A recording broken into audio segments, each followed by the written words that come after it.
हामी सानैदेखि सुन्दै आएका छौँ, राम्रो मान्छे बन्नुपर्छ, सबैको कुरा मान्नुपर्छ, आफूभन्दा ठुलोको कुरा मान्नुपर्छ, उनीहरूले जे भन्छन् त्यो गर्नुपर्छ।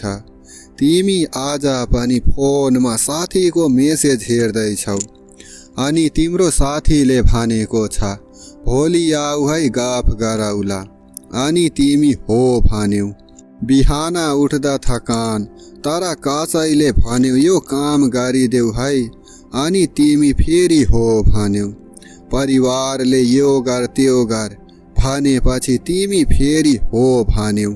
सधैँ हो सधैँ अरूको लागि समय, अरूको लागि ऊर्जा, अरूको लागि सपना, तर आफ्नो लागि के छ तिमीसँग?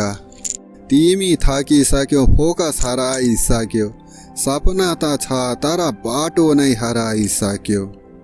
जीवनमा सानो च्यालेन्ज आउँदा पनि डर लाग्छ, किनकि तिम्रो हो भन्ने बानीले तिमीलाई कमजोर बनाइसक्यो। तिमी सोच्छौ यदि होइन भने साथी रिसाउँछ, मान्छेले घमण्डी भन्छन्, तर साँच्चीकै भन्नुपर्दा तिम्रो होइन नै तिम्रो सबैभन्दा ठुलो शक्ति हो। तिम्रो होइन नै तिम्रो पहिलो सफलता हो।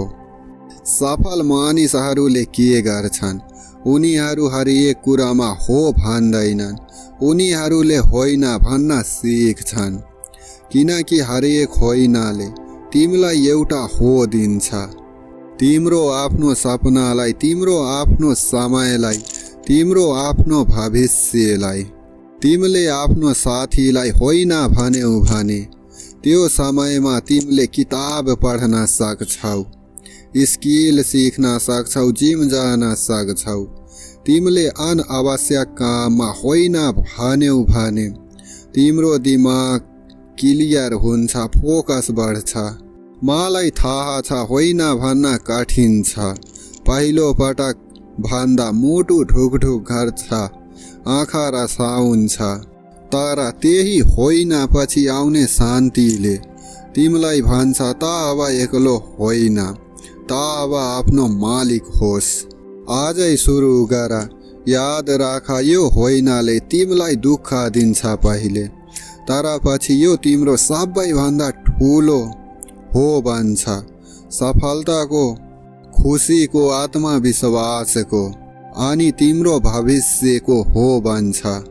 सबैभन्दा राम्रो कुरा तिमी सक्षम छौ, तिमीले होइन भन्न पाउँछौ, किनकि तिम्रो जीवन तिम्रो हो। तिम्रो होइन नै तिम्रो सबैभन्दा ठुलो सफलता हो। अब होइन भन्ने हिम्मत गर, तिमी एक्लो छैनौ, हामी सबै यो लडाई लडिरहेका छन्। यो लडाई जित्नेहरू नै आफ्नो जीवनमा इतिहास बनाउँछन्। अब तिमी पनि आफ्नो सपना अनि आफ्नो सफलतालाई मात्र हो भन, अनि अरू कुरालाई होइन भन। अनि जब तिमी होइन भन्छौ त्यो समय, त्यो ऊर्जा आफ्नो सपना, आफ्नो भविष्यमा लगाऊ।